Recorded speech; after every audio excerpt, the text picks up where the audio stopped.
애니메이션으로 만든 광고가 나온 지 한 달 정도 만에 조회수 1000만 회. 그 뒤로 2편, 3편을 냈는데 이게 또 500만 회. 얼마 전 롯데 웰푸드가 런칭한 식사 이론의 광고 얘기입니다. 더 만들어달라, 고퀄이다, 뭐 이런 반응이 있는가 하면요. 반면에 각 에피소드를 다루는 방식이 꽤 자극적이어서 부정적인 반응도 많았습니다. 좋든 나쁘든 여러모로 반응이 뜨겁긴 했죠. 광고만 봐도 우리가 알던 롯데 웰푸드와는 확 달라진 것 같긴 한데요. 사실 식사 이론에서 출시한 제품들이 막 거창하진 않습니다. 이제는 배달 음식이 되어버린 떡볶이와 이미 시장에선 치열해질 대로 치열해진 아이템인 만두죠. 근데 또 롯데 웰푸드가 떡볶이나 만두를 안 팔았던 것도 아닙니다. 그런데 왜 굳이 하필 브랜드까지 만들어서 만두와 떡볶이를 팔게 된 걸까요? 제로 시장이 과열되는 이 시점에서 떡볶이란 제품을 출시한 것도 참 재밌는 부분이죠. 이 기업은 과연 이 치열한 간편식 시장에서 성과를 거둘 수 있을까요? 오늘은 이 이야기를 해보려고 합니다. 저는 김밥이고요. 제가 오늘 떠먹여드릴 이야기, 후발주자가 된 롯데 웰푸드의 전략입니다.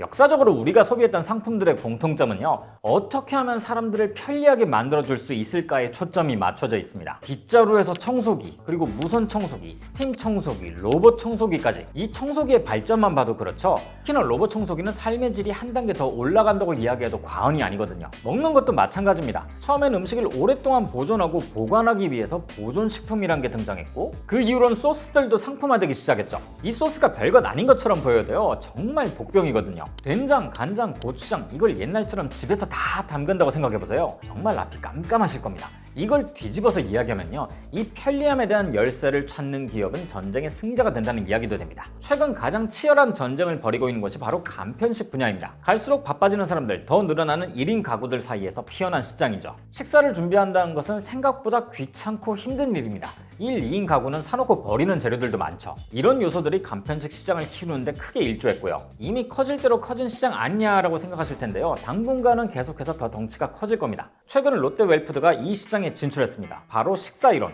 롯데는 이미 간편식을 팔고 있지 않나? 굳이 또 왜 새 브랜드를? 이런 생각이 드셨을 텐데요. 아마 롯데가 워낙 제과 기업이라는 인상이 강하다 보니까 새로운 브랜드를 런칭하면서 롯데가 가진 오래된 기업이라는 이미지를 벗기 위한 것이 있었을 겁니다. 동시에 새로움이란 키워드를 입히려는 시도인 거죠. 롯데 웰푸드의 대표 상품들은 우리에게는 익숙한 것들입니다.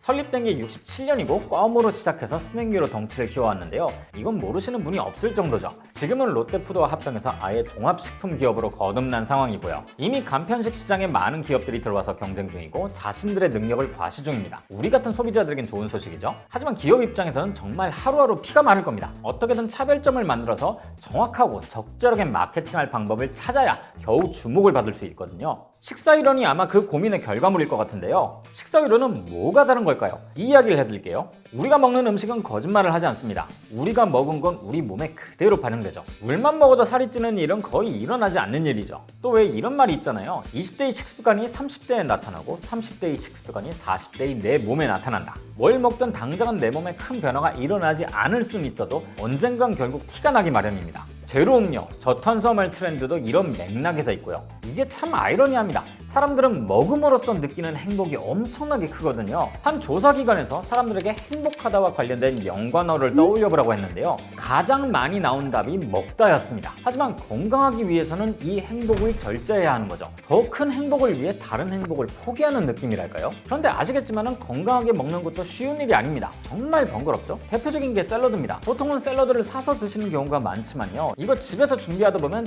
정말 귀찮습니다. 돈도 많이 들고요. 매일매일 같은 샐러드에 같은 드레싱을 먹는 게 아니라면 사 먹는 게 이득일 수 있습니다. 요즘은 샐러드나 포케를 전문적으로 파는 가게들도 많아졌잖아요. 그만큼 수요도 폭증했고요. 웰푸드가 식사 이론이란 브랜드를 만들 때 잡은 방향이 바로 이런 부분입니다. 그냥 간편한 건 이미 많으니까 조금만 더 건강한 걸 만들어보자 이거였죠. 제로당, 저탄수화물, 저칼로리에 대한 수요가 엄청나니까요. 근데 식사 이론이 첫 아이템으로 선정한 게 바로 떡볶이와 만두입니다. 익숙하면서도 엄청난 팬덤을 가지고 있는 음식이죠. 근데 사실 떡볶이는요, 이 악마 같은 맛만 아니라면 현대인의 식단에서 진작에 퇴출되었을 음식입니다. 전부 탄수화물에다 설탕도 많이 들어가고 칼로리도 엄청 높죠. 이제는 노점에서 1인분씩 사 먹지도 않습니다. 배달 음식으로 완벽하게 자리를 잡았기 때문인데 덕분에 양도 이만큼 옵니다. 여기서 끝나는 게 아니라 거기다 고칼로리의 토핑까지 올려 먹고요.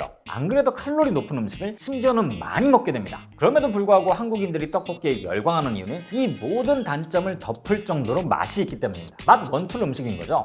이걸 제로로 만들어서 내놓는다? 그럼 그 기업은 아마 세계 정복까지 가능할 겁니다. 식사 이론도 이 관점에서 접근을 하긴 했습니다. 떡볶이, 튀김, 군만두를 1인분으로 만든 건데 이게 515kcal 정도 되더라고요. 물론 배달로 내가 원하는 토핑을 잔뜩 올려서 먹으면 더없이 좋겠죠. 하지만 식단 조절을 해야 할 땐 이게 어느 정도 대체품이 될 수도 있을 것 같은 게 튀김에 들어간 게 곤약면이고 천사채거든요. 보통 배달 떡볶이가 1000kcal를 넘는다는 걸 생각하면 꽤 괜찮은 선택지입니다. 단호박 닭가슴살 만두도 이런 결과 비슷합니다. 닭가슴살의 치명적인 단점이 하나 있죠. 제대로 갓 구워서 먹는 닭가슴살은 촉촉하지만요, 이게 조금만 오버쿡 되거나 냉동이라 했다 치면 질감이 완전히 달라집니다. 특유의 닭비린내가 나는 것도 있고요. 그래서 먹기 힘들다고 하시는 분들도 많죠. 그래서 생각해낸 게 단호박을 같이 넣는다는 거였습니다. 저는 이게 좀 괜찮은 아이디어 같다는 생각이 들더라고요. 그리고 메밀부추만두, 요즘 식물성 식단을 찾는 분들이 많아지다 보니까 그런 소비자들을 타겟팅해서 만든 제품입니다. 다른 만두보다 칼로리가 낮기 때문에 입맛에만 맞는다면 괜찮은 선택지가 될 수 있죠. 이렇게 상품에 차별화를 두는 것도 좋긴 한데요, 사실 이것보다 더 중요한 건 소비자들에게 어떻게 각인시킬 수 있느냐입니다. 요즘은 웬만큼 튀어서는 안 되거든요. 특히나 식사이로는 완전히 후발주자입니다. 이미 다른 기업들이 다 자리를 잡아놓은 시장 뒤집고 들어가야 하는 거예요. 예전엔 대기업이 만들면 일단 한 번은 먹어보는 분위기였지만 요즘은 절대 그렇지 않거든요. 소비자 입맛도 워낙 높아졌고 선택지도 많으니까요. 여기서 식사이로는 꽤 도발적인 걸 들고 나옵니다. 문제의 이 애니메이션 광고, 새로이 마케팅을 총괄했던 여명랑 사업부장이 여기에 합류했고 새로이 구미호 세계관 광고를 만든 팀을 다시 등판시켰죠. 이 애니메이션 광고 첫 화가 나온 지 40일 만에 조회수 1000만을 넘겼더라고요. 사실 보신 분들은 아시겠지만 내용이 밝지는 않습니다. 이게 뭐야? 이게 광고야? 이러다가 시간이 순삭되어 버리는 그런 광고인데요. 5분짜리 짧은 영상에 식사 이론의 제품들이 마치 PPL처럼 녹아들어 있습니다. 소재도 그렇고 연출도 꽤 자극적이기 때문에 비관적인 의견들이 나오기도 했었죠. 혹시 이 영상을 보시는 분들 중에서 식사 이론 광고를 보신 적이 있으시다면 어떤 의견을 가지고 계신지도 궁금하네요. 광고 외에도 세비섬에 엄청나게 큰 만두 조형물을 세워서 팝업 행사를 하기도 했는데요. 광고나 팝업의 내용을 보니까 이목을 끌기 위해서 여러 방식의 마케팅을 하고 있는 것 같습니다. 결국 이게 사람들의 이목을 확 끌어당길 수 있을지는 한번 두고 봐야 할 것 같네요. 올드한 이미지의 소주를 가지고 새로라는 히트작을 만든 것처럼 대박이 날지도 모르고요. 기업이 오랫동안 사랑을 받으면 아이러니하게도 새로운 도전을 하기가 힘이 듭니다. 물론 이러면 안락함을 느끼겠지만 한 걸음 나가는 게 더 어려워지는 거죠. 롯데 웰푸드가 롯데 제과했을 때 판매했던 음식들을 보면요, 가정, 가족, 주부라는 이미지를 가지고 있는데요. 식사 이론이 성공적인 케이스로 남게 된다면 앞으로는 좀 더 파격적인 식품 마케팅을 볼 수도 있을 것 같네요.